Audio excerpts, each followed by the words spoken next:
Donc Karen, tu m'entends toi? Oui, moi je t'entends, Patrick. Et mon On, PowerPoint, on va là, me, ça va. on me fait signe que nous sommes en direct et que je peux donc commencer. Donc, on m'a dit de faire court, je vais essayer d'y arriver. Je suis ravie donc de souhaiter la bienvenue de manière un peu officielle ce soir à Patrick Clastres, au nom de l'ensemble des organisateurs de ce deuxième colloque international et néanmoins dijonnais, consacré au tennis dans la société de demain. Penser l'avenir du tennis, porter le regard vers les décennies à venir. Lionel Cronier l'a dit dans l'édito des actes de ce colloque, cela ne veut pas dire faire fi du siècle écoulé, bien au contraire. Patrick Clastres est donc historien, comme vous le savez. Il est professeur des universités à la faculté des sciences sociales et politiques de l'université de Lausanne et également directeur du Centre d'études olympiques et de la globalisation du sport. Ses travaux portent sur l'histoire et la géopolitique du sport international, avec un focus sur l'histoire du CIO et des fédérations sportives internationales, mais il s'intéresse aussi bien sûr à l'histoire du sport en France et plus spécifiquement à l'histoire du tennis. Une préoccupation qui l'amène à coordonner l'équipe d'historiens qui travaille aujourd'hui, en ce moment même, à la rédaction d'un ouvrage à paraître prochainement dans le cadre du centenaire de la Fédération française de tennis. Alors, Patrick Clastres a préparé une conférence qui s'annonce passionnante, intitulée Un siècle tennis en France, faire l'histoire de son club. L'objet est de décrire la manière finalement dont chacun peut s'y prendre pour faire l'histoire d'un club, l'histoire de son club. Le souci de notre conférencier, vous le verrez, est de dire les choses de façon aussi simple que concrète. Faire de l'histoire, certains le rappellent aujourd'hui, c'est être un peu un artisan. C'est manipuler des matériaux pas toujours académiques, des archives certes, mais aussi des images, des témoignages, des objets. Il s'agit donc parfois d'être inventif pour faire parler ces sources toujours renouvelées, sans se départir bien sûr de la rigueur qui demeure indispensable. Patrick va nous rappeler également ce que nous avons peut-être tendance à oublier dans la grande familiarité que nous entretenons avec les clubs sportifs. Il va nous rappeler donc combien ces espaces sont précieux et montrera que l'histoire de ces espaces est sans doute l'un des moyens les plus sûrs d'assurer leur avenir, la continuité des valeurs et vertus qui peuvent y être attachées, des vertus essentiellement émancipatrices. Il poursuivra, je pense, en nous permettant d'explorer avec lui l'histoire de quelques-uns des plus anciens clubs de l'Hexagone, les plus prestigieux aussi, une histoire encore méconnue, mais que la publication à venir que j'évoquais à l'instant devrait très largement permettre de sortir de l'ombre. Donc merci Patrick et bonne conférence à tous. Merci beaucoup Karen. Je voudrais m'assurer que vous m'entendez bien. C'est bon pour C'est vous? parfait, on t'entend bien, c'est parfait. Très bien. Bon, merci Karen pour cette introduction hein, qui m'honore. Hein, et puis je suis très heureux de retrouver mes collègues dijonnais autour de Lionel, mes collègues historiens notamment, dans lesquels j'inclus Lionel Cronier, qui est devenu aussi un historien du tennis, qui est un des contributeurs de cet ouvrage à paraître et que je coordonne avec grand plaisir. J'ai réuni une quinzaine d'historiens donc, qui ont produit cet ouvrage qui, en 12 chapitres chronothématiques, avec des biographies des présidents de la Fédération française, depuis le président Henri Vallet en 1920 jusqu'à Bernard Giudicelli 2020. Donc, j'espère que le nouveau président Moreton fera l'honneur d'une préface pour cet ouvrage. Et dans cet ouvrage, effectivement, on trouve 33 portraits de clubs, des clubs centenaires qui sont mis à l'honneur par la Fédération française de tennis. Alors, c'est un hasard, ce chiffre de 33, parce qu'on s'est mis en quête d'archives, de photographies, de presse ancienne pour essayer de reconstituer cette histoire extrêmement riche. Voilà. Aujourd'hui, je voudrais ouvrir une nouvelle étape avec tout le monde, avec ceux qui nous suivent en direct et puis ceux qui pourront nous revoir en différé, comme on dit dans les retransmissions sportives. Cette nouvelle étape, c'est impliquer tous les clubs de France dans l'écriture de leur propre histoire. Qu'on soit un club très ancien, un club d'âge moyen, je dirais des années 30 à 50, ou un club beaucoup plus récent, un des clubs de la démocratisation du tennis des années 1970 à nos jours, hein, disons des clubs de l'époque Châtrier. Voilà, donc je voudrais en ouverture donner 2 exemples à suivre, qui sont 2 manières très différentes d'écrire l'histoire de son club. Françoise Taliano-Desgaret, qui est une des collaboratrices de notre ouvrage, qui est professeure à l'Institut d'études politiques de Bordeaux, chercheur à Paris Panthéon-Sorbonne, qui est une joueuse classée, j'allais dire, il y a peu à -4/6e, voilà, et qui était issue du club de la Villa Primrose, ce club historique de Bordeaux, donc, qui nous a livré ses 120 ans d'histoire de son club.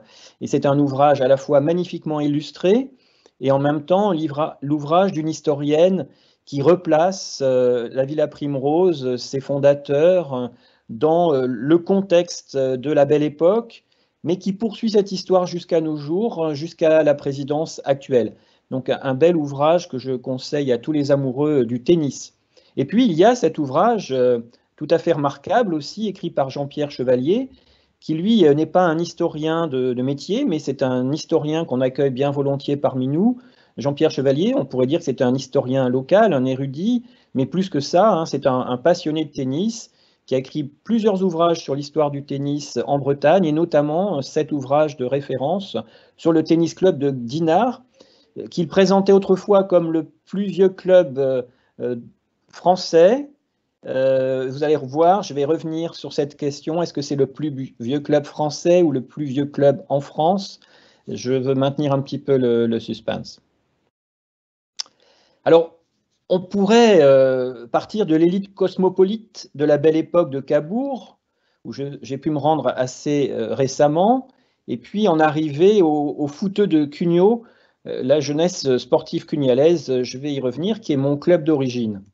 Pour vous dire qu'on peut à la fois faire l'histoire des clubs mondains, les clubs cosmopolites, ceux de cette belle époque du tennis, qui sont les clubs centenaires, et puis faire l'histoire aussi de clubs plus modestes. Tout le monde peut faire l'histoire de son club, autrement dit. Et il se trouve que si vous allez sur ce lien, vous découvrirez l'histoire du Garden, fait par les joueurs du club, et avec le soutien de la présidence et de ce club, et puis de la municipalité. Ce n'est pas n'importe quel club, effectivement, le tennis club de Cabourg, le Garden Tennis Club de Cabourg. C'est un club qui est inauguré en 1909, avec 8 terrains en terre battue, mis au point par Charles Boana, celui même qui a fait les clubs, la terre battue des grands clubs parisiens, et de l'ancêtre de Roland Garros. Un club avec un chalet construit sur le terrain du maire Bertrand, qui vise à permettre à Cabourg de faire concurrence avec les grandes stations touristiques de la côte normande. C'est un club qui se situe dans un cadre de loisirs et de spectacles mondains. Ce club, il est refondé en 1919 comme club de la Fédération française de tennis qui va bientôt naître en 1920 par le président du syndicat d'initiative. Donc une refondation sous la forme d'une société anonyme par action au porteur. Le directeur général exploitant, en quelque sorte, c'est le baron Saillard, très connu à l'époque. Il est aussi le directeur général du Tennis Club de Paris. Le professeur de tennis, c'est le maître professeur d'Arsonval, une des grandes figures du professorat du tennis avant 1914. Et c'est un club qui accueille un quart de finale de Coupe Davis en 1926, en pleine époque des mousquetaires. C'est une histoire de famille, hein, cette histoire, celle des Celliers, très rapidement des années 1920 à 1960. Un club qui est finalement racheté par le maire Bruno Cocatrix, une grande figure de la vie mondaine à Paris, mais celle plutôt des années 60-70, avec des péripéties. Ce club a une gestion qui est confiée contre redevance, puis donnée à l'office de tourisme, finalement repris par la municipalité. Mais tout cela pour vous dire qu'un club de tennis, à l'origine, c'est d'abord une affaire commerciale, avant d'être un club associatif. On pourrait même dire que les clubs historiques sont des clubs commerciaux sous forme de sociétés anonymes qui visent à un certain rapport financier et qui accueillent à la fois les grands de ce monde, mais aussi les très grands champions de tennis. C'est donc une histoire des mondanités, l'histoire héroïque aussi, hein, d'un tennis pionnier de la Belle Époque qui s'est poursuivi bon an mal an jusqu'aux années 1960, qui sont des années qui annoncent la démocratisation du tennis et l'ère Châtrier, qui est ouverte par l'Open de tennis de Roland-Garros en 1968, l'ouverture aux professionnels. On va basculer dans un autre univers, c'est l'univers de la démocratisation du tennis des années 1970. Cet univers que je voudrais illustrer avec une autre histoire de club. Mon club, le club de la jeunesse sportive cugnalaise, un club qui est fondé en 1935 sous la forme d'un club multisport, dans un contexte qui est proto-front révolutionnaire, d'un club qui a d'abord été un club de l'élite de cette banlieue de la ville de Toulouse. En 1926, l'Étoile sportive, c'est un club de ces jeunes lycéens qui fréquentent le lycée Fermat à Toulouse, c'est-à-dire la petite bourgeoisie cugnalaise. Mais en 1935, il y a déjà un premier élan démocratique qui concerne le football et le basket. Et puis très vite, en 1936, on y ajoute le ping-pong, le tennis, les boules, l'athlétisme. Et ce club devient un club militant, devient un club politisé en quelque sorte, un club qui vise à la conquête de cette petite ville bourgeoise au sud de Toulouse. Et le premier président de ce club deviendra le maire radical socialiste à la Libération. Il fait partie de ces résistants qui, à Cugnaux, organisent la résistance à partir du club de sport. C'est aussi ce club, dans les années 1970, le club de Daniel Bravo. Donc ça me permet une transition. C'est un club d'abord de footballeurs qui jouent au tennis quand la saison de football s'arrête en quelque sorte.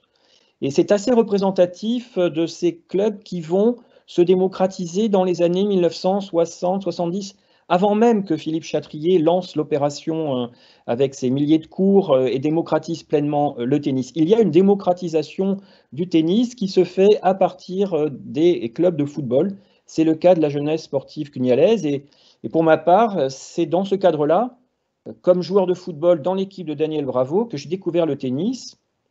Et ce club, il est devenu un club finalement de passionnés, montant jusqu'à 700 licenciés dans les années 1980, sous la présidence de mon propre père, qui a pris la suite d'un médecin. Mon père, c'était un instituteur, devenu professeur des collèges. Et c'est tout à fait remarquable aussi ce passage de transition entre un président de club qui était un médecin et puis un président de club qui est un instituteur venu lui aussi du football et passé au tennis. L'initiation qui a été la mienne, je suis désolé de faire un peu d'histoire personnelle ici, mais c'est tout à fait illustratif de cette démocratisation du tennis des années 70. Mon initiation, elle s'est faite à l'âge de 12 ans avec Duverneuil, un joueur classé moins 3/6e. On était 10 enfants et on avait le droit de jouer uniquement le mercredi après-midi. Je pense que Lionel, que j'ai eu l'occasion de rencontrer en interclub, se rappelle bien de cette époque. Ensuite, on a fait des tournois ensemble. Mais voilà, les jeunes n'avaient pas accès au club de tennis en dehors du mercredi après-midi. Et ça a été un bouleversement que ce changement de règlement qui s'est fait dans la mouvance, en quelque sorte, de la démocratisation du tennis portée par Philippe Châtrier.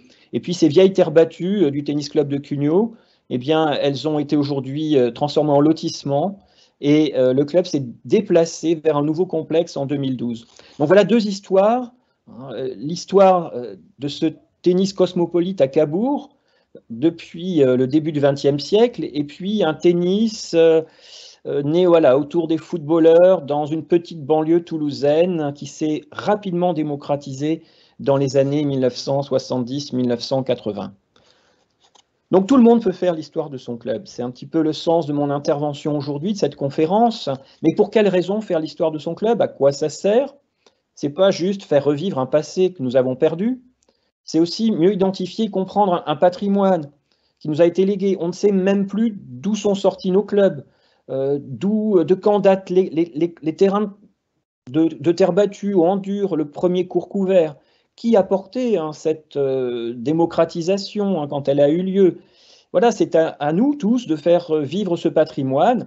Ça permet de produire du lien générationnel. On peut associer les anciens, les enfants, on peut travailler avec les écoles primaire avec les enseignants du collège voisin, on trouvera toujours un professeur d'histoire ou de mathématiques passionné de tennis avec lequel on peut écrire cette histoire. On peut aussi échanger avec les clubs voisins, on peut aussi échanger avec la Fédération française de tennis pour écrire une histoire à partir d'en bas, à partir du niveau des pratiquants et des petits clubs. C'est l'occasion de faire vivre un collectif d'émotions, de redonner vie en quelque sorte à ces clubs associatifs qui n'ont rien à voir avec des salles de sport qui, elles, sont dans une ambiance commerciale et qui mènent leur action de manière tout à fait identifiée, de manière tout à fait logique. On fait du rapport. C'est une toute autre logique, une toute autre philosophie que celle d'un club associatif. Et je voudrais insister ici sur le lien très fort, le lien direct qui s'est noué entre le monde associatif du sport, celui du tennis en particulier, qui nous intéresse, mais au-delà du monde sportif, avec la démocratie française. Ces clubs de sport qui sont apparus dans le dernier tiers du XIXe siècle sont un lieu d'apprentissage de la démocratie. L'historien lyonnais Pierre Arnaud nous l'a bien montré, nous l'a bien expliqué. Ces clubs sportifs, ces associations, d'abord sociétés, puis à partir de la loi 1901, clubs sportifs, associations sportives, sont un lieu où l'on expérimente la démocratie au quotidien, au plus près d'une vie locale. Le fait de se réunir en assemblée générale, d'élire un bureau avec un président, un trésorier, des comptes financiers qui sont rendus, c'est une expérience démocratique considérable qui se diffuse à l'échelle de l'ensemble du territoire, dans l'ensemble de tous les sports et à l'échelle du tennis en particulier.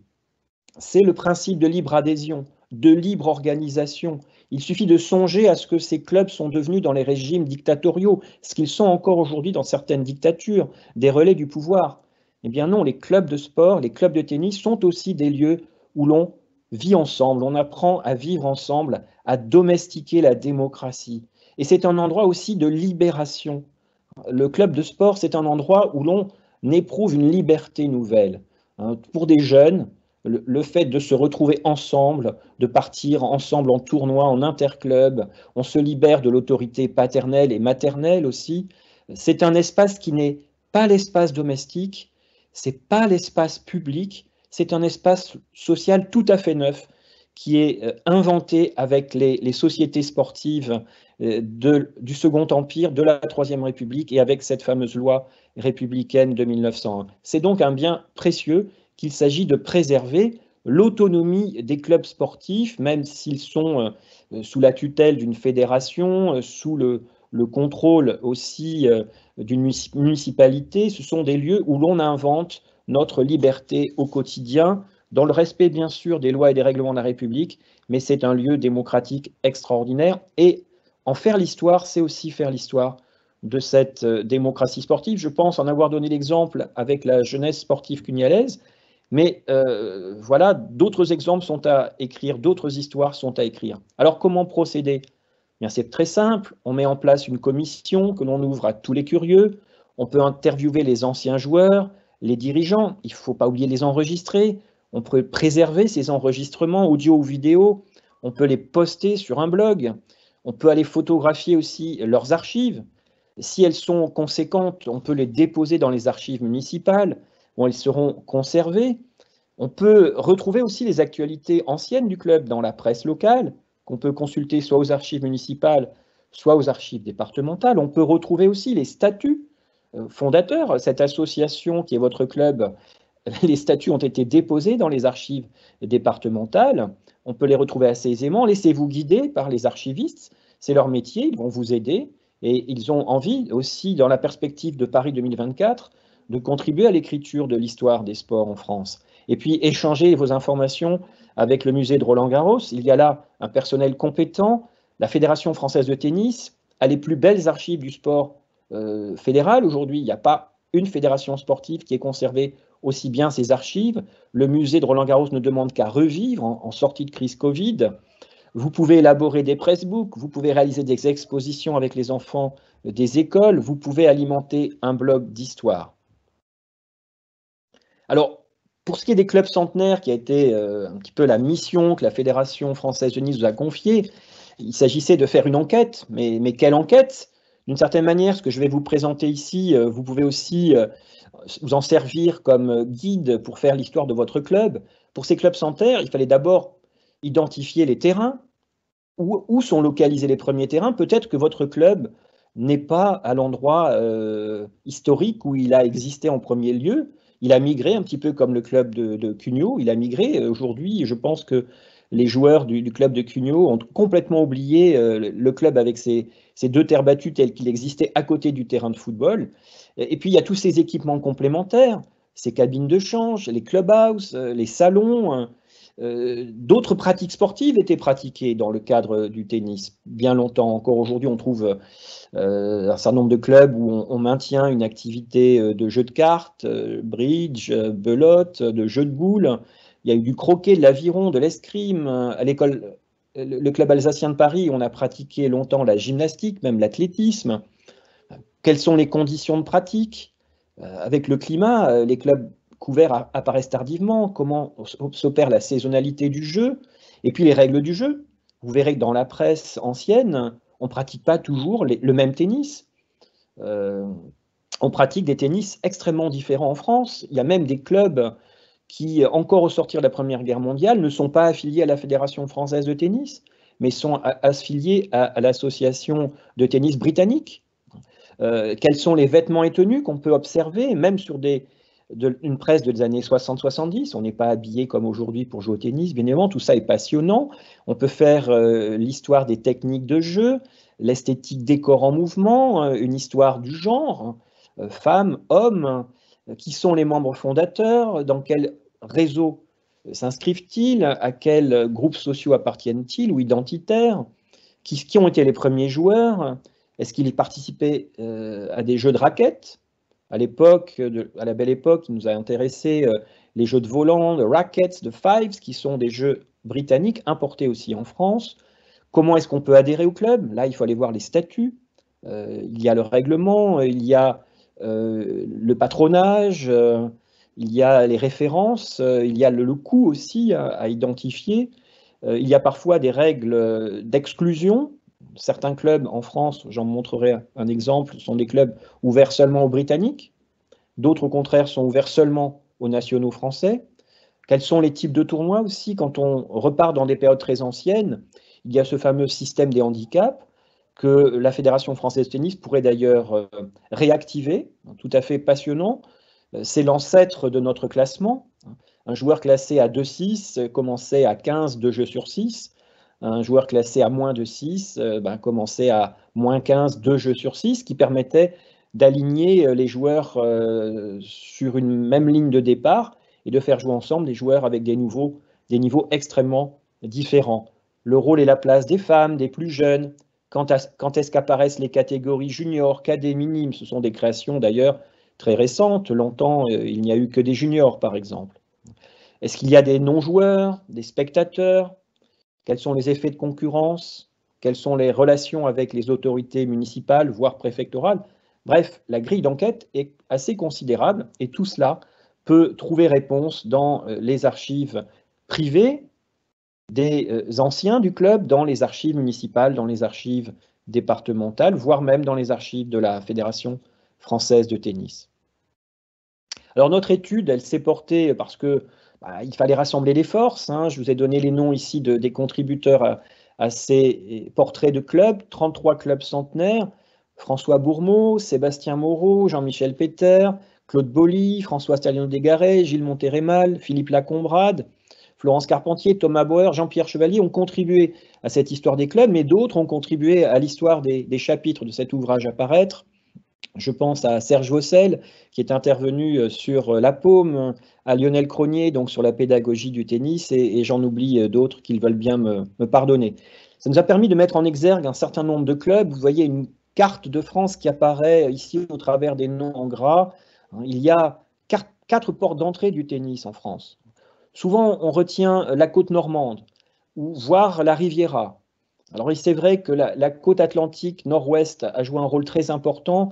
Ce sont les premiers touristes britanniques qui arrivent de Boulogne jusqu'à la Manche et au Calvados, mais des introductions du tennis se font directement au niveau de la capitale, au niveau de Paris. Et puis il y a la Riviera, bien sûr.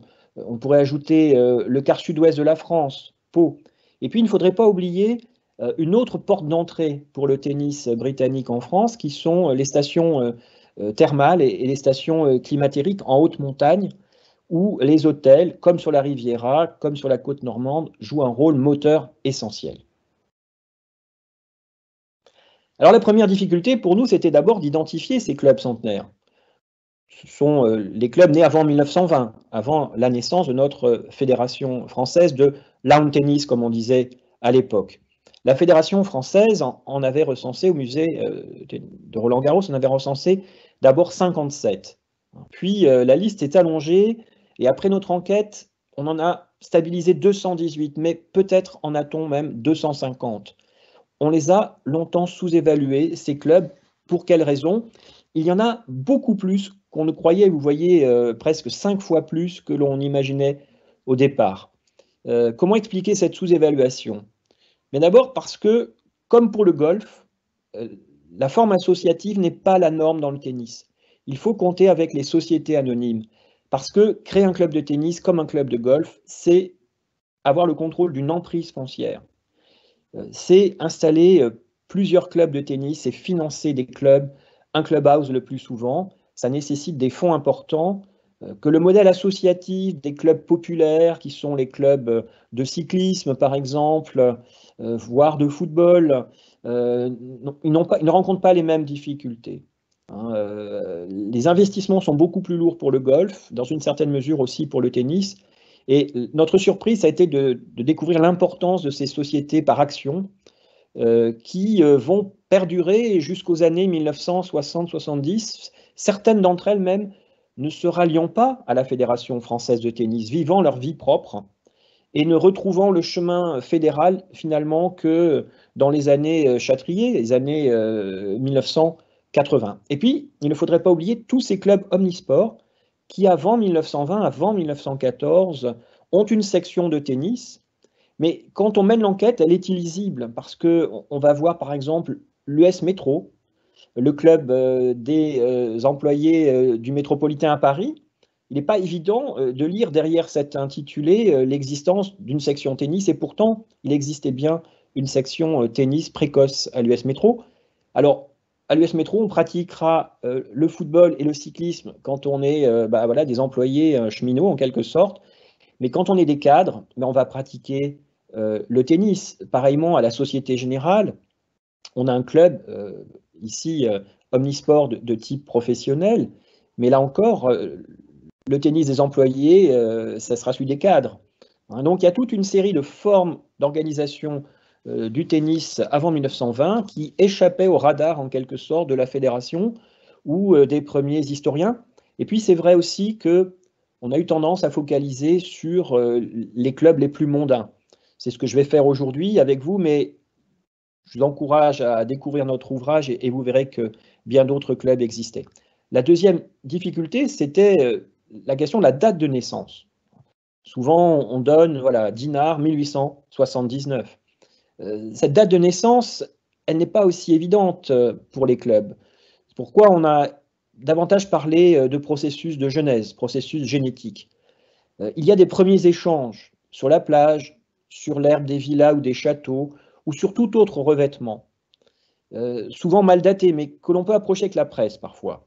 Et puis, des terrains stabilisés, qui sont finalement offerts aux touristes qui viennent fréquenter les hôtels et les casinos, notamment sur la côte, mais aussi, encore une fois, je vous le redis, dans les stations thermales ou les stations climatériques de montagne. Et puis, c'est l'apparition d'une section tennis, avec des clubs qui vont ou non s'affilier à l'ancêtre des fédérations sportives, l'Union des sociétés françaises de sport athlétique. Mais la Fédération des patronages catholiques, qui apparaît au tournant du 19e et du 20e siècle, a aussi ces sections sportives. L'association vélocipédique amateur ne propose pas que le cyclisme, parfois propose aussi le tennis. Et puis, il y a ces clubs qui s'enregistrent comme sociétés commerciales et enfin, comme loi, comme club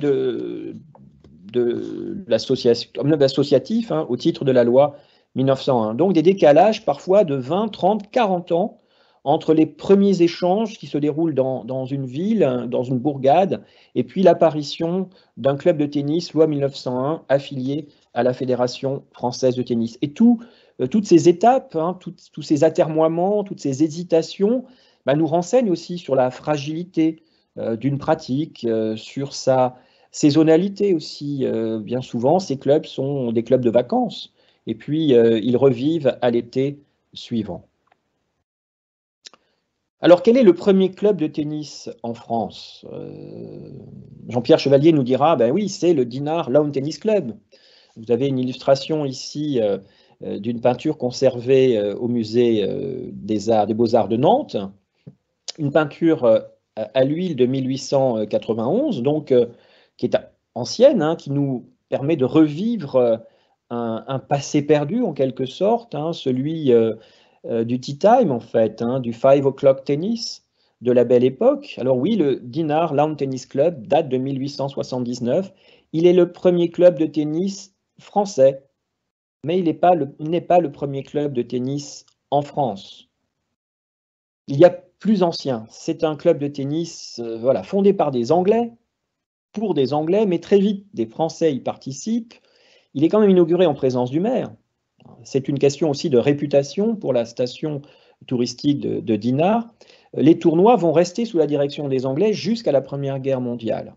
Et les grands vainqueurs de ce tournoi de Dinard, ce sont les grands champions de l'époque, ceux qui remportent Wimbledon, le fameux Gore, les frères Doherty, le français de Cugis quand même, qui est, on peut le dire, le premier grand professionnel français.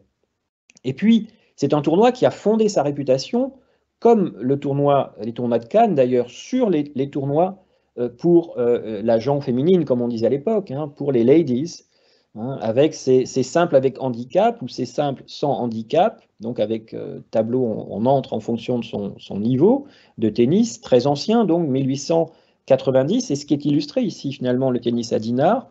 On a un tournoi de double mixte, mais ce sont les grandes championnes françaises, les grandes championnes anglaises qui le remportent avant 1914. C'est une affaire rentable, à ce point que le Dinard Lawn Tennis Club est transformé en société anonyme au capital de 300 000 francs en 1904, qu'il créera en 1924 une annexe avec presque 20 cours en terre battue. Et tout cela se retrouvera sur de nouvelles installations à Port-Breton en 1994 et une fin de régime municipal en 2019 pour redonner au club associatif le contrôle complet du club.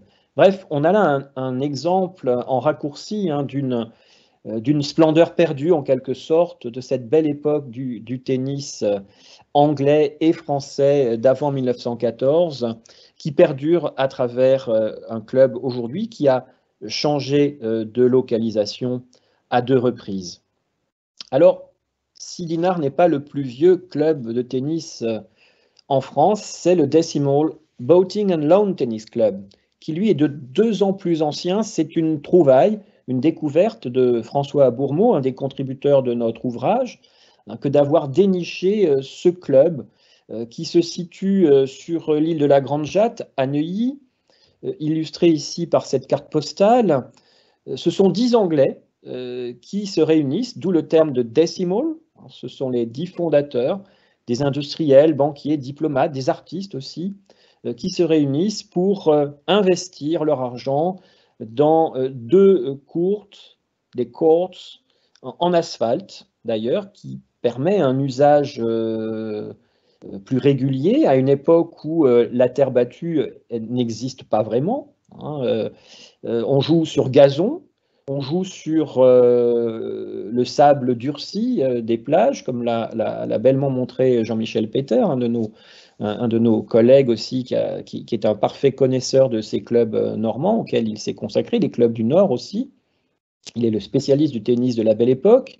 Et Jean-Michel a bien montré qu'on joue sur le gazon des hôtels.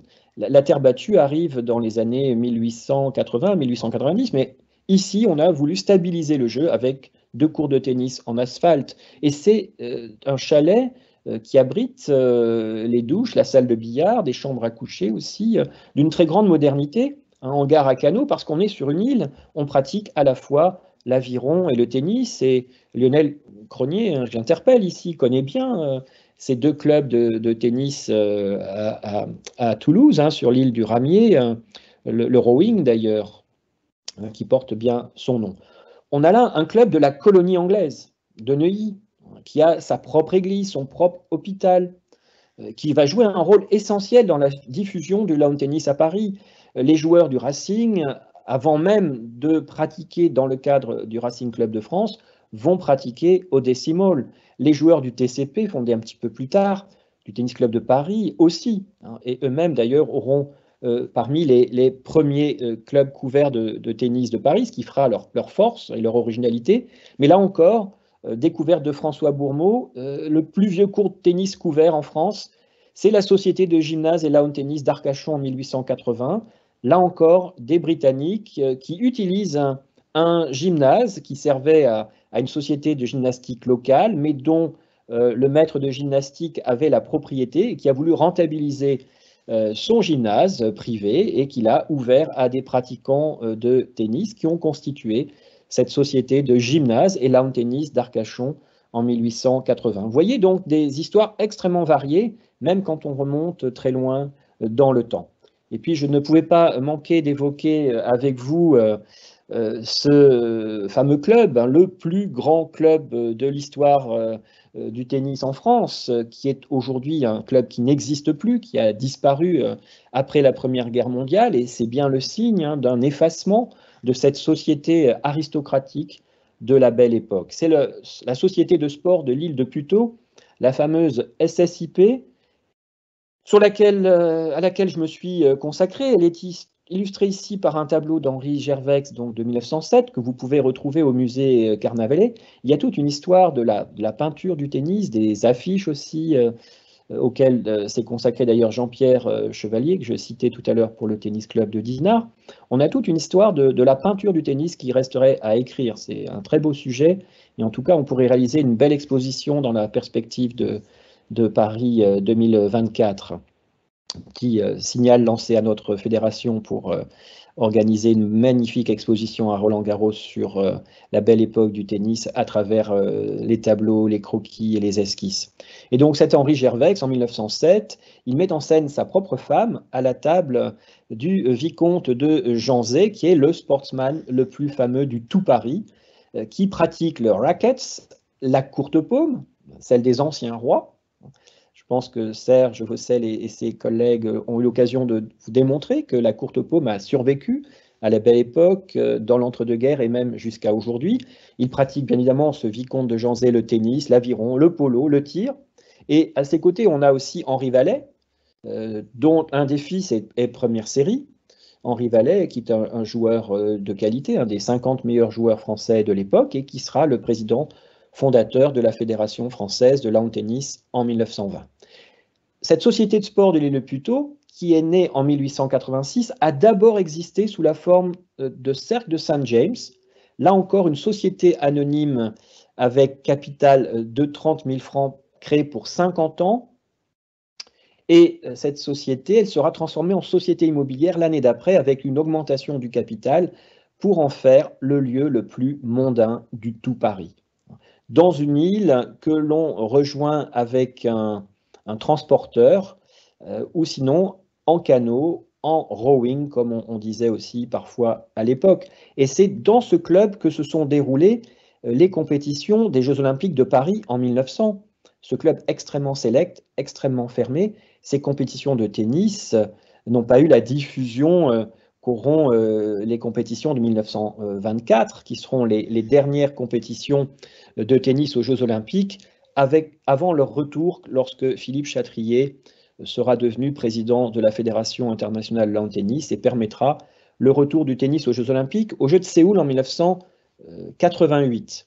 Ils ont disparu en 1924, ces compétitions de tennis, le tournoi olympique a disparu après 1924, tout simplement. Pourquoi? Parce que le monde du tennis était trop lié au monde professionnel.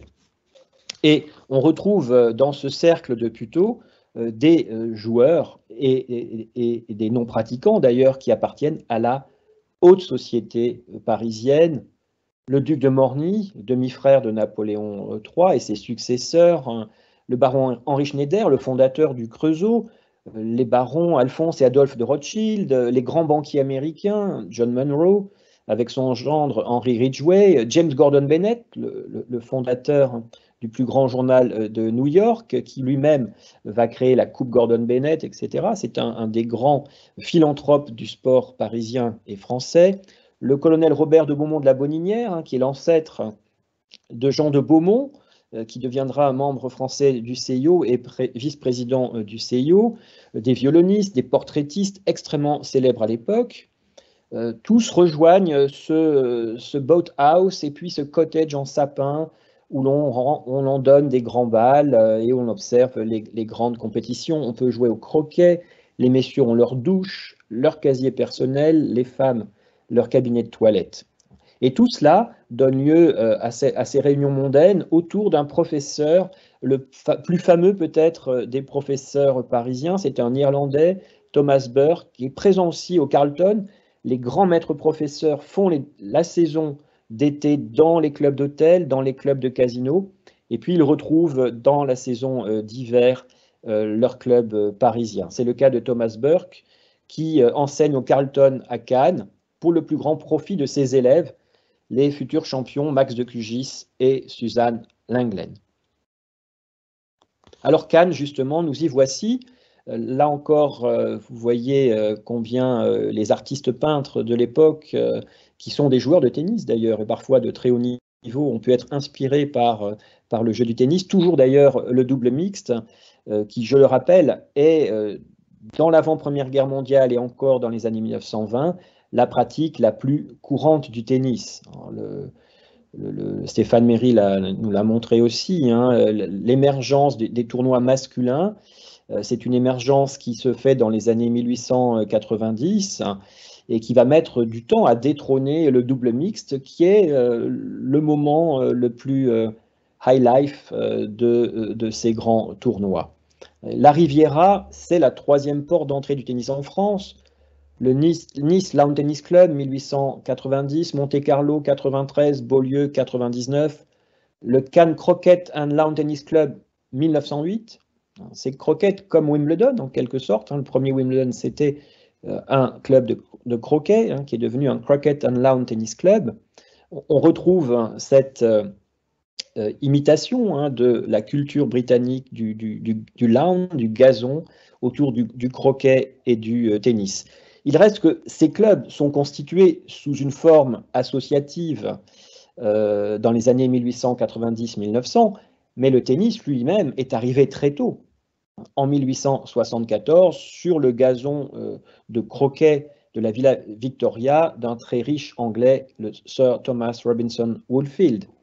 Et ce sont les grands hôtels qui accueillent très vite leur premier court, l'hôtel Central, Prince de Galles, le fameux Beau Site, le Gallia, le Métropole, le Carlton, tous ces hôtels ont leur terrain de tennis, parfois même sur le building lui-même, hein, pour faire la réclame du tournoi et puis aussi damer le pion à la concurrence. Et c'est dans ce contexte-là de concurrence que le gérant suisse de l'hôtel Beau Site a inventé une légende selon laquelle les frères Renshaw auraient inventé les cours sur terre battue.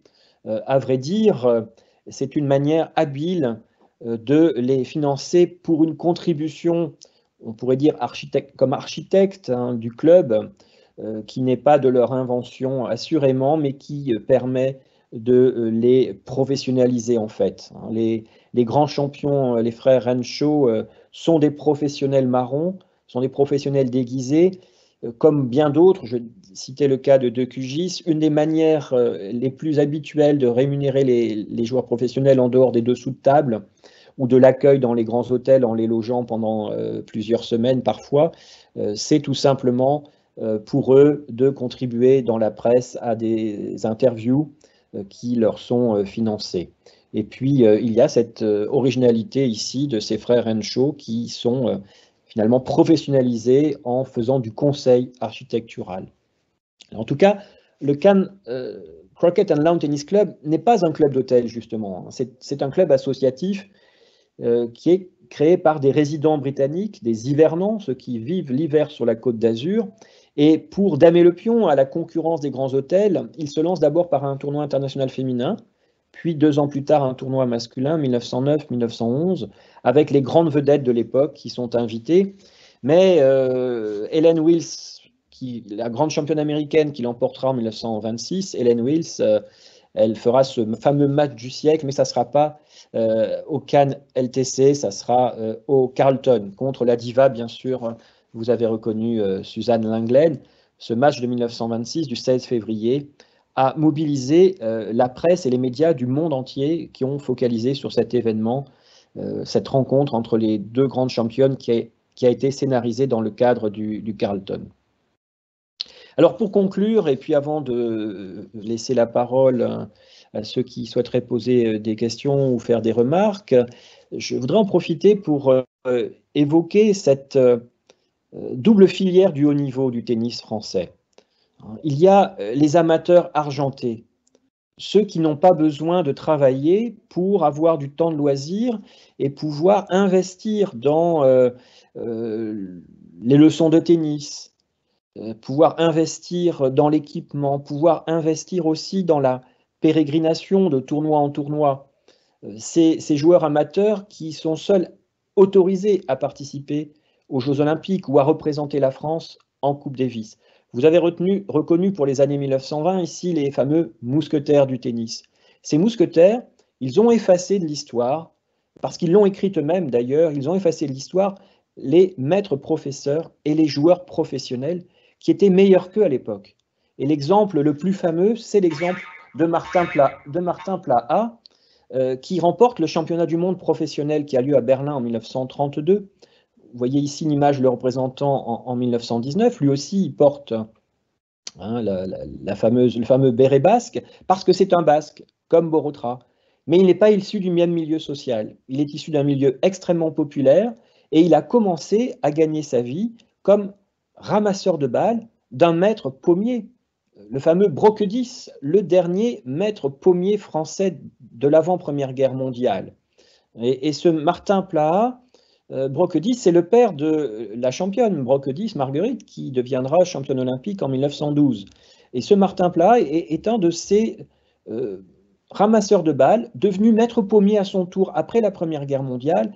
Et comme la courte paume qui se joue en terrain couvert à Pau, puisque c'est à Pau qu'il découvre la courte paume, n'est plus pratiquée que par des hivernants britanniques, quelques très rares Français venus de Bordeaux.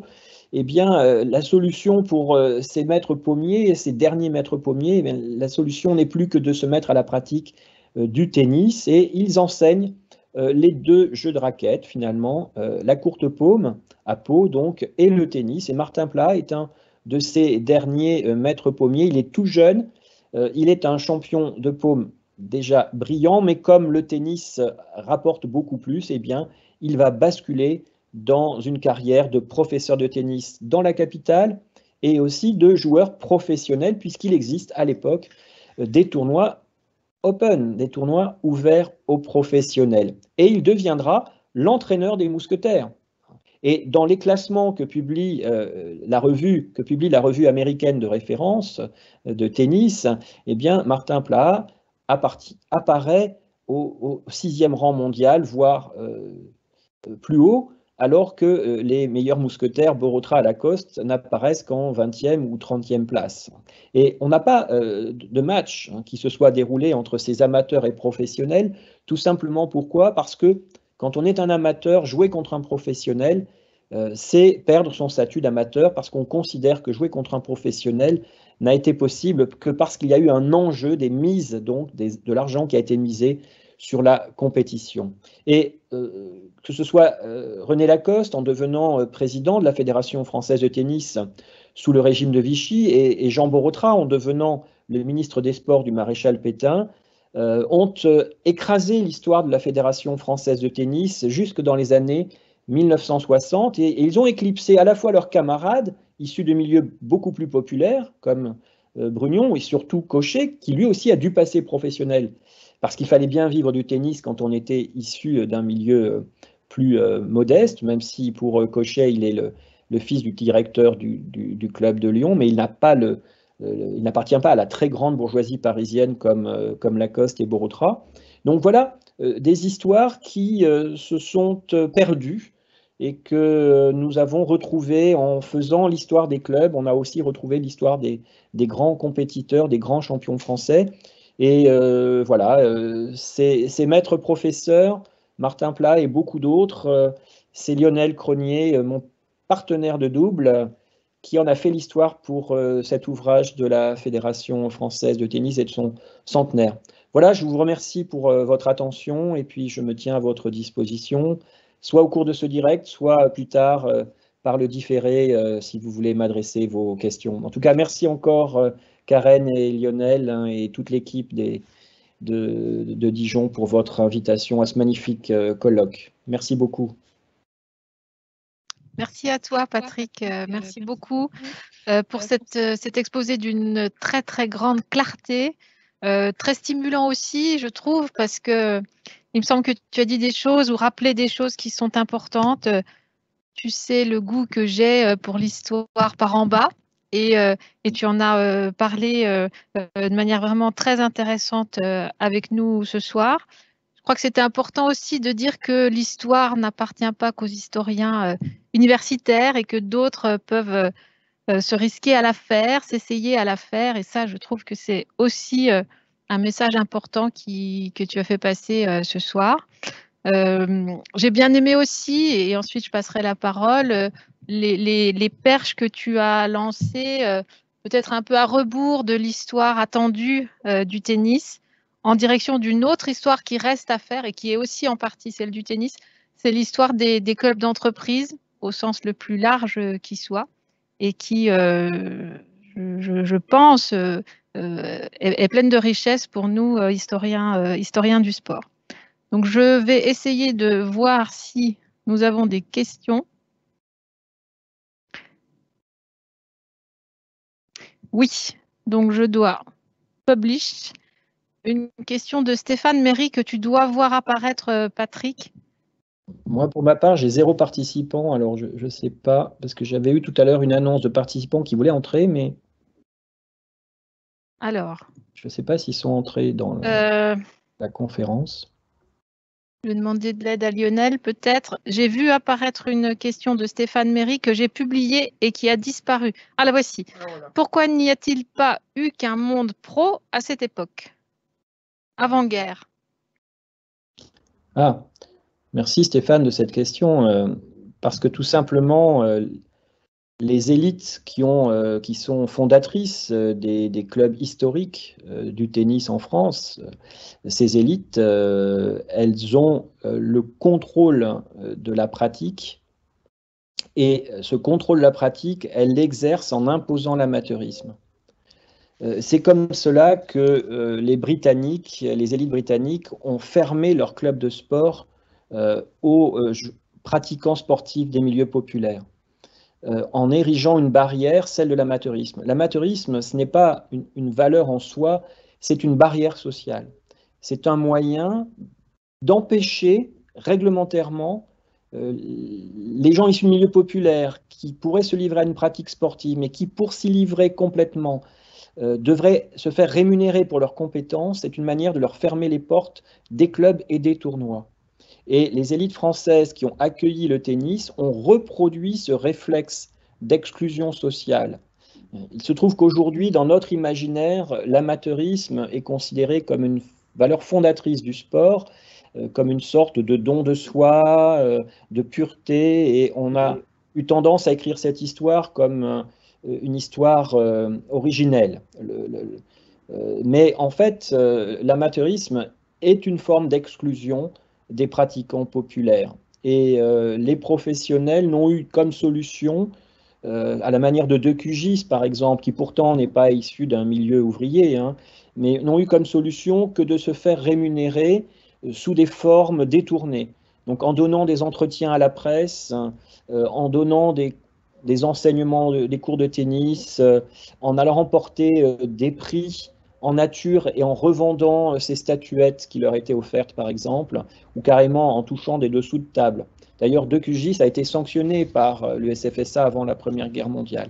Donc vraiment, l'amateurisme, c'est une règle qui permet d'exclure. D'ailleurs, dans les clubs britanniques d'athlétisme, quand cette règle est apparue, il était marqué dans les règlements explicitement qu'il fallait être amateur, donc ne pas pratiquer en tant que professeur le tennis, ne pas être rémunéré pour les compétitions, ou d'athlétisme d'ailleurs. Il était marqué précisément « no workers », qui plus est, donc on excluait nommément les ouvriers, et très souvent aussi on ajoutait « no women », pas de femmes. On est vraiment dans un entre-soi masculin, je vous l'ai montré, ces 10 fondateurs du Decimal Boating and Tennis Club, par exemple, à Paris, sont 10 hommes. Et les femmes, dans le tennis, ont un rôle particulier si elles se cantonnent à une pratique gracieuse, mais on tolère quand même, parce qu'il y a aussi un héritage aristocratique, on tolère pour ces pratiquantes de s'essayer à la compétition, mais dans un contexte qui est chaperonné. Donc c'est le double mixte. Et puis ensuite, on voit apparaître ces premiers tournois pour les femmes. Alors, je crois que Lionel a une question à te poser, Patrick. La question, c'était sur quelle source tu peux dire que Martin Plat était probablement supérieur aux mousquetaires? Comment tu peux dire ça, Patrick? Je me fonde sur les classements établis par la revue américaine de tennis de référence, qui opère des classements croisés entre amateurs et professionnels. Et ces classements croisés, ils sont faits sur la base des passages de grands champions de l'amateurisme au professionnalisme. Typiquement, Big Bill Tilden, par exemple, amateur passe professionnel. Cochet, amateur passe professionnel. Et à ce moment-là, on voit Big Bill Tilden, par exemple, qui est le très grand champion américain, est battu par Martin Plat. Cochet rencontre Martin Plat aussi, donc il y a des équivalences que les spécialistes de l'époque américains sont capables d'établir. Et en tout cas, jamais les mousquetaires, notamment Borotra et Lacoste, ne se seraient risqués à rencontrer Martin Plat. Et le fait qu'ils lui reconnaissent une supériorité, c'est le fait qu'ils en aient fait l'entraîneur de l'équipe de Coupe Davis. Parce que Martin Plat, tout professionnel qu'il est, il est l'entraîneur de l'équipe française de Coupe Davis d'amateurs. C'est bien qu'ils lui reconnaissent aussi une compétence. Là, après, on ne peut pas aller beaucoup plus loin que ces éléments-là. Merci. Et donc, le meilleur des mousquetaires, c'était Cochet. Et le meilleur des mousquetaires, c'était Cochet. Et comme il n'était pas issu de la... Et c'est le moins connu. Il est passé professionnel, oui. Oui, il est passé professionnel en 1933. Oui. Et Suzanne Lenglen, d'une certaine manière, est aussi une professionnelle. Marguerite Brockedies, qui est la grande championne de l'avant-guerre, est une professionnelle. Son père est un maître pommier. Elle est issue ses frères sont professeurs de tennis et professeurs de paume. Elle est issue d'un milieu professionnel. On peut le démontrer dans la mesure où elle donne des entretiens et elle signe des articles dans la presse. Et on sait très bien que les articles signés dans la presse sont rémunérés. Et les règlements de l'ancêtre de la Fédération française de tennis interdisent aux joueurs de tennis d'écrire dans la presse parce qu'ils savent qu'ils sont rémunérés. Et par ailleurs, elle est habillée par le plus grand couturier de l'avant-guerre. Elle se présente à la cérémonie de remise de sa médaille d'or olympique à Stockholm 1912 avec une tenue, avec un pantalon-jupe qui est le costume de l'hypermodernité du moment à Paris. C'est vraiment, elle est habillée de même manière que Suzanne Lenglen sera habillée par Jean Patou. Eh bien, elle est habillée aussi par le plus grand couturier de l'époque. Et ça ne peut pas être gratuit.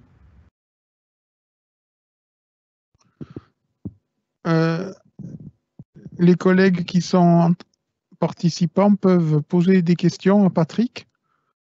On a 15-20 minutes. Il n'y a aucun problème pour poser des questions à Patrick. On a du temps. On n'a qu'un conférencier ce soir. Moi, j'avais une question. Les clubs certains dirigeants sont un peu fatigués pour diriger les clubs, comment vont-ils réussir à faire l'histoire que tu souhaites avoir avec une grande ambition sur le territoire? Bien, je pense qu'ils doivent se tourner vers les anciens dirigeants. Parce que c'est aussi une manière de rendre hommage. Quand on est président actif d'un club, on a aussi eu des prédécesseurs. Et ces prédécesseurs, ils sont la mémoire du club. Il faut les interroger, il faut aussi peut-être leur confier cette mission-là, d'aller voir peut-être même encore des plus anciens qu'eux, de s'adresser, aller trouver aussi parmi les membres du club des gens qui sont passionnés, qui auraient envie de s'investir. Je pense qu'on peut trouver, alors bien sûr, il y a le monde des enseignants, les instituteurs, les professeurs des écoles et des collèges, mais il y a aussi toujours des passionnés de tennis qui sont prêts à s'investir. Jean-Pierre Chevalier a produit 3 ouvrages remarquables sur l'histoire du tennis. Il a déniché des pépites. Il a un ouvrage sur le tennis breton, un ouvrage sur Dinard, un ouvrage sur les affiches de tennis. C'est pas très compliqué en fait d'aller. On peut commencer par enregistrer les anciens présidents, comment eux ils ont découvert le tennis, c'était quoi les interclubs autrefois, les plus vieilles joueuses du club aussi, aller dans les maisons de retraite, hein, retrouver les listes d'adhérents, et je pense à Christine Barr par exemple qui a fait une histoire des femmes en allant interroger les grands-mères qui sont dans les maisons de retraite. On va retrouver des vieilles joueuses de tennis. Il y a toute une mémoire du tennis qui est en train de se perdre. La fédération ne peut pas faire ce travail au plus près des clubs. C'est au président de susciter. C'est aussi une manière aussi de rendre hommage aux anciens dirigeants. C'est pas simplement donner le nom d'un dirigeant à un cours de tennis ou à un clubhouse. C'est aussi voilà, constituer ce pressbook, retrouver, demander à tout le monde d'apporter ses vieilles photos de tennis, par exemple. Ça peut être une solution. Chacun vient avec ses vieilles photos. Quand on était enfant, on peut afficher ça. Aujourd'hui, on peut l'afficher sur Internet à travers le blog du club. Beaucoup de clubs aujourd'hui ont leur blog de tennis. Je pense que la fédération française avait réfléchi aussi à ouvrir un blog dédié hein, pour que tous ces documents, ces enregistrements oraux ou photographiques arrivent jusqu'à la fédération pour je sais qu'actuellement, les archives de France ont lancé un grand programme de sauvegarde des archives du sport en France. Donc les bibliothèques des grandes villes, la Bibliothèque nationale sont en train de mettre en ligne, de numériser tous les ouvrages anciens. Les archives départementales sont mobilisées sur l'objectif Paris 2024 pour archiver toutes sortes de témoignages. Des fois, c'est le hasard des rencontres. À l'école maternelle de mon fils à Orléans, j'avais une directrice d'école hein, qui est la petite fille de Suzanne Liébrard. Suzanne Liébrard, c'est la plus grande championne française des années 1915-1922. Elle savait que je m'intéressais à l'histoire du sport. Elle m'a dit, mais moi, ma grand-mère, c'est Suzanne Liébrard. Moi, Suzanne Liébrard, la plus grande championne française, la première championne française d'athlétisme. Elle m'a dit, mais moi, j'ai le pressbook de ma grand-mère. Et elle m'a sorti les médailles de championne de France, les affiches, des photos, 200 photos des années 1915-1922 que j'ai fait déposer à l'INSEP aujourd'hui. Et ces photos, elles sont aujourd'hui dans les archives de l'INSEP et elles sont numérisées. Tout le monde peut accéder à ce pressbook de Suzanne Liébrard. Et c'est formidable. Et ce sont des choses assez faciles à réaliser. Ne serait-ce que récolter des souvenirs, récolter ces vieilles images, ces vieilles photos, ces coupures de presse. Lionel, tu as peut-être gardé tes photos de tournois quand tu battais tous les moins 30 qui traînaient par là dans les clubs du sud-ouest français, non? On a gardé des petites choses, mais je pense que c'est une démarche que tu proposes, mais qui est difficile. Ah, est-ce que, Patrick, tu pourrais pas nous proposer au club un petit cadre méthodologique plutôt simple? Je sais que la revue Tennis Info serait intéressée par un peu plus de travaux de recherche. Et je pense que faire passer un cadre méthodologique dans Tennis Info auprès des 7500 clubs pourrait peut-être susciter quelques envies, mais partir à l'aventure avec quelques interviews, ça me paraît difficile. En tout cas, quand on essaie, par exemple, de fêter un cinquantenaire, un centenaire, regardons au niveau de la fédération, on l'a affiché ici en haut, c'est pas si facile. Donc même au niveau d'un club, je pense que c'est difficile. Ta conférence, elle me fait penser que nous aider, les présidents de club, avec un petit cadre méthodologique, pourrait peut-être être utile, Patrick, et le diffuser après au sein de la fédération, et puis avoir peut-être des relais d'amoureux, parce que, comme tu le dis avec l'exemple que tu as donné, parfois c'est à la fois le hasard des circonstances et puis des passions qui font qu'on a gardé un classeur. Voilà, mais avec un petit classeur, on ne va pas bien loin non plus. Non, mais il faut savoir partir, peut-être que Karen aussi voudrait illustrer ça, elle connaît bien cette histoire par en bas, il faut partir de témoignages simples, retrouver les vieux présidents, les vieux membres, vice-présidents, trésoriers, secrétaires, puis leur dire, mais voilà, comment vous avez découvert le tennis, on peut faire un petit questionnaire, je veux bien y réfléchir avec tous les collègues, un petit vadémécum aussi pour comment on peut se débrouiller avec les archives. C'était en projet avec la Fédération française de tennis.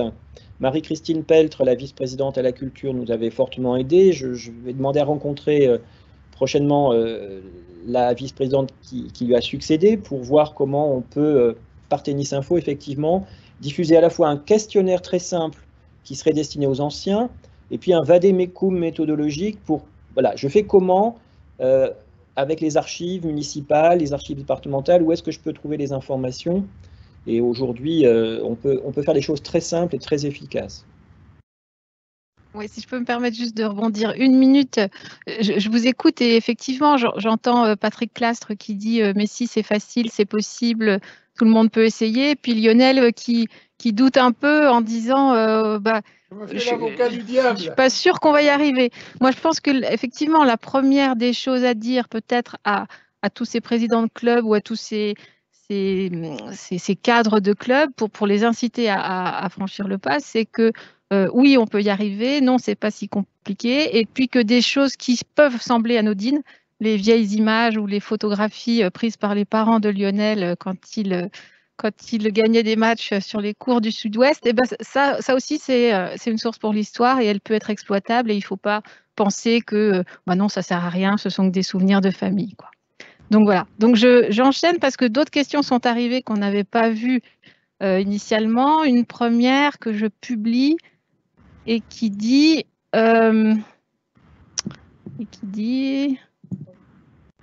qu'est-ce qui pourrait expliquer la bonne conservation des archives fédérales de la FFT par rapport à celles d'autres fédérations? C'est très simple, c'est parce que c'est une pratique des élites et que les élites ont un instinct de la conservation qui est lié au simple fait que, pour une part, ce sont des élites aristocratiques ou de la grande bourgeoisie qui savent que la généalogie, l'héritage, le patrimoine sont un atout dans la société. Et donc, conserver ce patrimoine ancien au travers des vieux papiers, des procès-verbaux, des journaux personnels, des pressbooks, c'est aussi marquer le territoire socialement. C'est imposer aussi un passé de domination sociale que l'on fait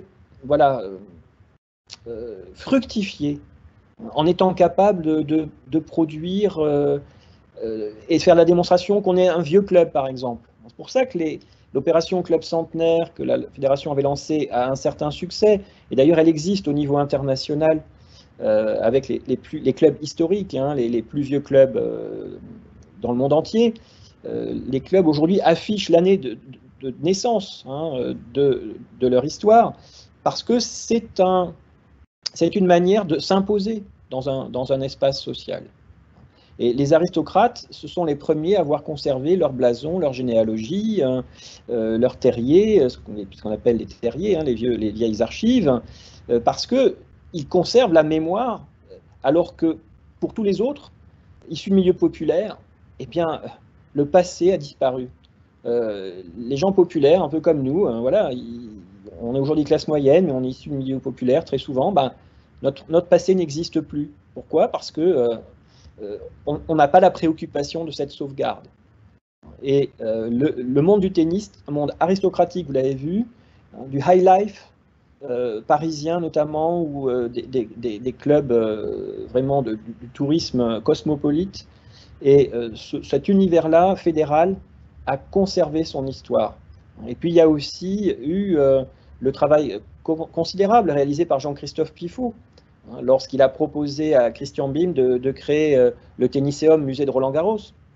Et Jean-Christophe a fait tout un travail avec ses collaborateurs, hein, de redécouverte. Et puis, il y a aussi, auprès de la fédération, il y a une société des passionnés, hein, qui existe, des collectionneurs. Hein, donc, il y a tout ce monde de la collection. On le trouvera plus facilement pour le tennis que pour la pétanque. Voilà, ce sont des clivages sociaux très forts, hein, qui s'expriment aussi dans la conservation des souvenirs. C'est pour ça que les présidents des clubs plus populaires, eh bien, ils doivent se mettre en chasse aussi de ces vieux documents, de ces vieux témoignages. Faire un concours des plus vieilles photos du club, les afficher, faire un petit apéro sympa avec les jeunes. On discute, voilà, on se retrouve.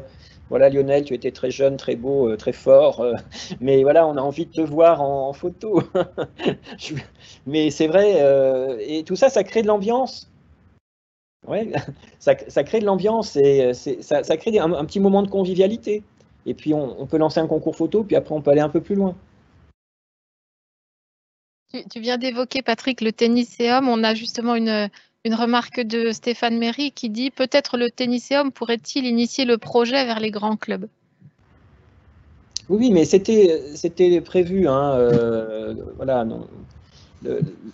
Le projet lancé par Marie-Christine Peltre, et comme le disait Emmanuel Bayle, mon collègue, hein, dans le monde des fédérations, il y a des rivalités pour devenir président et dirigeant, c'est tout à fait normal, c'est le jeu démocratique, mais on n'est pas dans le monde politique non plus.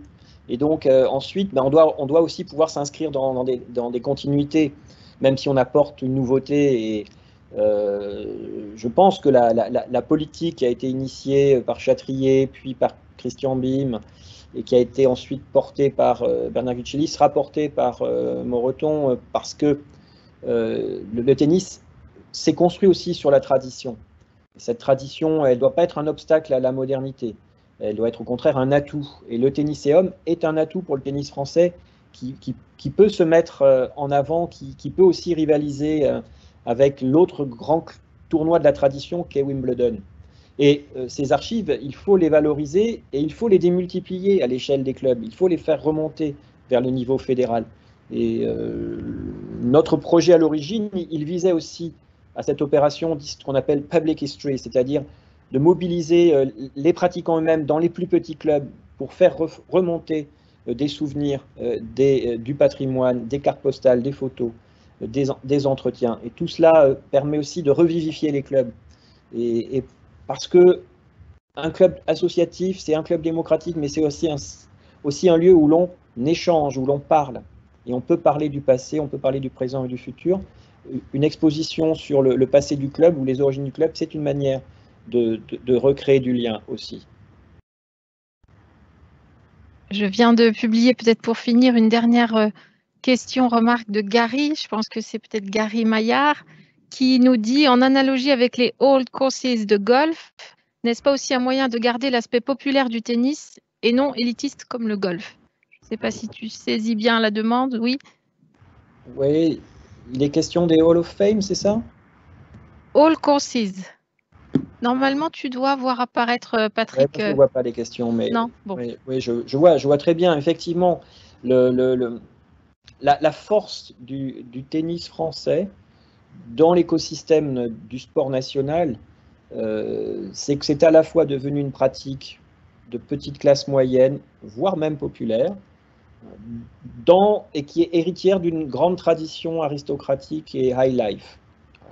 Et c'est cette conjonction-là qu'il faut arriver à faire revivre. Le patrimoine permet d'établir ce lien. Alors que pour le golf, c'est beaucoup plus compliqué. Hein. Le golf n'a pas connu ce processus de démocratisation qu'a connu le tennis en France.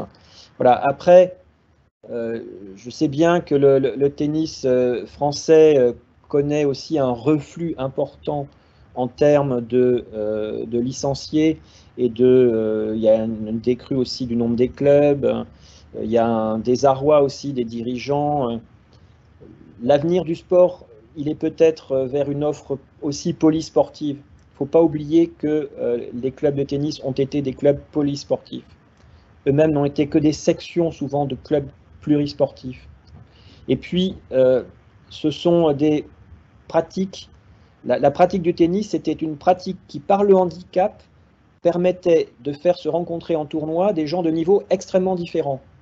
Or, les handicaps qui ont été transformés en classement ont au contraire échelonné les entrées dans les tournois en fonction du classement, alors qu'au départ, le système de handicap alignait tout le monde sur la même ligne de départ. Et puis, il y avait cette primauté donnée au double mixte.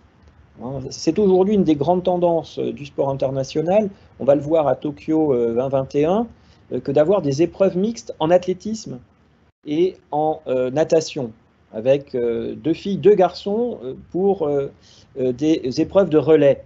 Et le tennis a inventé ça, et c'est même l'origine du tennis, c'est le double mixte. Et donc, cette capacité du tennis qu'il avait autrefois à permettre de jouer ensemble des femmes et des hommes, des jeunes et des vieux, des très forts et des très moyens, voire des mauvais joueurs, c'était sa force. Et cette force-là, elle s'est complètement perdue.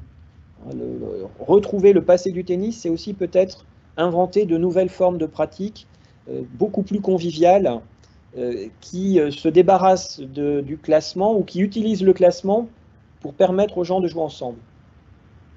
Et plutôt que de séparer hommes et femmes, plutôt que de séparer les jeunes et les vieux, les catégories d'âge, c'est ce qu'on a fait. Hein. Ça a correspondu à un succès de la fédération, aller même avoir des championnats du monde de plus de 70 ans et puis d'avoir des catégories vétérans tous les 5 ans. L'avenir, est-ce qu'il n'est pas au mélange, justement? Je ne parle même pas du mélange social, qui est possible au niveau des clubs municipaux si les politiques de clubs sont pensées comme des politiques polysportives et qu'on prend son club, son adhésion dans une municipalité, et cette adhésion, elle permet d'aller pratiquer le tennis au club de tennis, mais quand on en a marre du tennis, on peut aller au foot et inversement.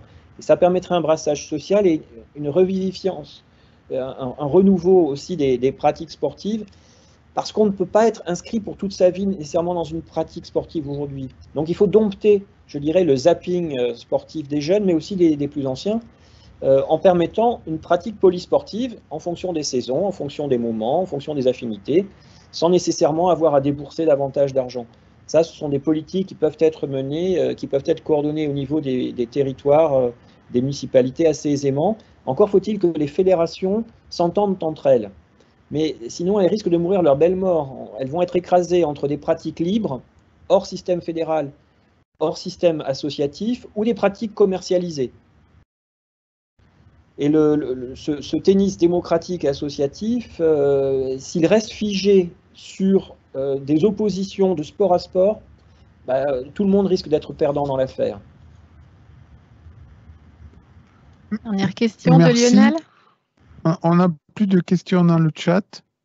Donc, je vais te demander de répondre à ma dernière question en 3 minutes. Et Karen fera la conclusion. Ce que j'aime dans ton travail, Patrick, c'est que avec toi, l'historien, il fait tomber parfois des légendes. Il met des légendes à terre. Quand tu dis, par exemple, Martin Plat, dans les années 30, était plus fort que les mousquetaires, ça veut dire que toute notre histoire du tennis, peut-être, mérite d'être revisitée. C'est ce que tu as fait avec les historiens dont tu parlais. Alors, quels sont pour toi les quelques axes qui restent à revoir, à revisiter, les grands domaines qui sont inexplorés au sein de cette belle fédération française de tennis, ou sur le tennis? Ça peut concerner des clubs. Alors, des clubs, tu en as déjà parlé. Est-ce qu'il y a d'autres domaines qui pour toi, mériterait d'être exploré? Merci bien de cette question redoutable, Lionel. Mais non, je reviendrai sur la question des pratiquantes. On a à écrire encore l'histoire des joueuses de tennis de la belle époque à nos jours. Il y a là un lieu ambigu parfois, mais un lieu bien réel aussi, où s'émancipent les jeunes filles et les jeunes femmes, même si elles restent chaperonnées, même si elles restent sous contrôle masculin. Ça peut être par le vêtement, ça peut être aussi par la maîtrise de gestes et de compétences et la compétition. Et dans des milieux sociaux qui ne sont pas nécessairement seulement ceux de l'élite dès l'entre-deux-guerres. Ça peut être des petites classes moyennes. On le voit avec Suzanne Lenglen, finalement, c'est la fille d'un pharmacien. Marguerite Broquedy, c'est la fille d'un maître pommier. Elle est championne olympique en 1912. Elle est la seule femme membre de l'équipe de France aux Jeux olympiques de Stockholm en 1912. Donc là, il y a vraiment un axe de recherche assez intéressant qui permettrait de repenser la place des femmes dans le sport et dans la société française aussi, avec des ambiguïtés qui sont celles aussi d'une lecture très masculine du corps féminin. On le voit à travers les représentations figurées, les focalisations sur l'esthétique des corps, sur la grâce féminine, etc. Mais il y a quand même une histoire un peu plus complexe à écrire. Ça, c'est un premier aspect. Un deuxième axe, mon point de vue, concerne l'enseignement du tennis. Et c'est là aussi, je ne l'ai pas dit tout à l'heure, mais je veux le dire ici, qu'on pourrait mobiliser les moniteurs du club. Les moniteurs du club, ce sont ceux qui connaissent le mieux le club et son histoire dans la durée le plus souvent. Les présidences passent, mais les moniteurs parfois restent. On en connaît beaucoup, Lionel, des moniteurs. Marc Barbier, on a joué avec lui, on le connaît bien. Moi, j'étais dans son club avec Marc, on était tous les deux des remplaçants d'ailleurs à l'époque dans l'équipe nationale. Mais voilà, des moniteurs qui ont la mémoire des clubs et qui connaissent les anciens et qui savent tout de l'histoire des clubs. Ce sont sûrement les premiers interrogés, mais les premiers aussi à mobiliser pour faire cette histoire. Mais leur propre histoire aussi. Parce qu'on ne connaît pas très bien. Alors Lionel, merci encore pour ce très beau chapitre que tu nous as livré. Hein. Tu t'es transformé en historien et tu as parfaitement rempli ton rôle. J'invite tout le monde à lire cet ouvrage. J'espère qu'on va le publier l'année prochaine. Mais il y a ce chapitre sur l'histoire de l'enseignement du tennis, sur la pédagogie tennis que tu as produit et qui est tout à fait remarquable. C'était une lacune considérable. Et elle commence à s'écrire, mais tu as bien identifié le rôle de ces maîtres professeurs, qui pour certains sont les derniers maîtres pommiers, qui deviennent les maîtres professeurs de tennis, ce qu'on a appelé les BE3 à un moment, mais leurs ancêtres. Et dans les années 1900-1960, ils dominent non seulement le tennis parce qu'ils sont meilleurs que les amateurs, que les mousquetaires, mais ils dominent aussi le tennis parce qu'ils enseignent à toute cette élite, et eux-mêmes ne sont pas nécessairement issus de l'élite. Ils ont franchi une barrière sociale, et ils sont au contact de leurs homologues étrangers. Aujourd'hui, pour employer un gros mot, on fait l'histoire transnationale, hein, c'est-à-dire une histoire qui fait fi des frontières et qui regarde comment des échanges s'opèrent, des échanges de club à club, des échanges de moniteurs, de maîtres-professeurs à maîtres-professeurs. D'ailleurs, eux-mêmes circulent à l'échelle européenne, ces maîtres-professeurs. Hein. Ils sont professeurs en Espagne, ils sont professeurs en Allemagne. Les Français s'exportent dans les années 20 et 30. Ils ont une forte réputation, mais ils échangent aussi avec leurs collègues américains. Diffusion des manuels aussi d'enseignement du tennis. Là, il y a un univers à explorer. Et puis, troisième axe, pour moi, qui serait fondamental, c'est faire l'histoire, enfin, de la démocratisation du tennis en France. Voilà, on a tendance à dire, et je l'ai fait à plusieurs reprises, que ça remonte à Philippe Chatrier. C'est vrai que Philippe Chatrier a donné un coup d'accélérateur à ce processus de démocratisation, mais il est ancien. On a des joueurs de tennis du milieu populaire avant 1914, dans des sociétés ouvrières. Alors certains qui n'ont pas pu aller jusqu'au bout en sont restés au tennis de table, ce qui est devenu le ping-pong, le tennis des pauvres dans l'entre-deux-guerres. Mais on a des clubs ouvriers qui initient au tennis dans l'entre-deux-guerres. Et le Front populaire a essayé de populariser. Il y a une vraie tentative de démocratisation, et ce n'est pas un hasard si le Front populaire a sollicité Cochet pour être l'ambassadeur du tennis dans les milieux populaires. Donc il y a là une histoire à écrire d'une démocratisation qui est bien sûr fortement accélérée par Philippe Chatrier, parce que c'est aussi l'époque de la haute croissance en France, le cœur des 30 glorieuses, la moyennisation de la société française, donc qui va s'emparer du sport de l'élite. Le tennis, c'est plus facile de s'en emparer que du golf, et le tennis va se démocratiser. Mais si on regarde finement les choses, avant Châtrier, ça a déjà bougé. C'est-à-dire que Philippe Châtrier, il a fondé Tennis de France pour faire la conquête de la Fédération française de tennis. Il a mis presque 15 ans à en faire la conquête. Mais en même temps, quand il a pesé de tout son poids sur l'histoire fédérale, il a un petit peu comme le général de Gaulle a effacé la 4e République, il a effacé les présidents qui l'ont précédé en les renvoyant du côté de l'archaïsme. Or, les 3 présidents de la 4e République, de la Fédération française de tennis, ont largement œuvré aussi pour la démocratisation du tennis, bien avant Philippe Châtrier. À ceci près que Philippe Châtrier, il a eu cette capacité à saisir l'esprit du temps, à fédérer aussi des personnalités assez exceptionnelles autour de lui, et puis à surfer sur la vague de la croissance en France et de la mondialisation de la société. Donc là, il y a un bel espace aussi à écrire d'histoire d'un tennis plus démocratique, plus populaire. Merci Patrick, merci beaucoup. Merci pour ces pistes de recherche lancées, enseignement du tennis, tennis féminin, histoire populaire du tennis.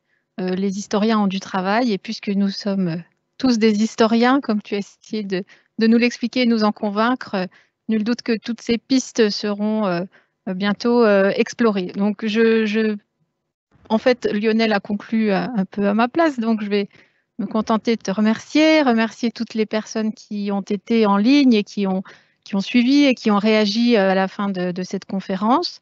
Je dois rappeler que demain, on recommence à 9h 8h, pardon. Il faudra être matinal. Jusqu'à 20h. De 8h à 20h, c'est facile. Et puis, redire que la conférence de Patrick Clastres et les échanges de ce soir sont disponibles désormais en replay. Et donc, inviter tout à chacun à en profiter. Voilà. Très bonne soirée. Et merci encore, Patrick. Merci à vous pour cette belle initiative. Merci Patrick, on se revoit bientôt. Bonne soirée à tous, à demain, à 8h-5 sur le pont, prêt à démarrer. Nous, on y sera. 2 jours encore d'efforts et on aura 60 heures enregistrées sur le tennis. C'est très, très joli. Magnifique. Très belle performance. Merci Patrick. Super conférence. Merci. Au revoir. Merci beaucoup.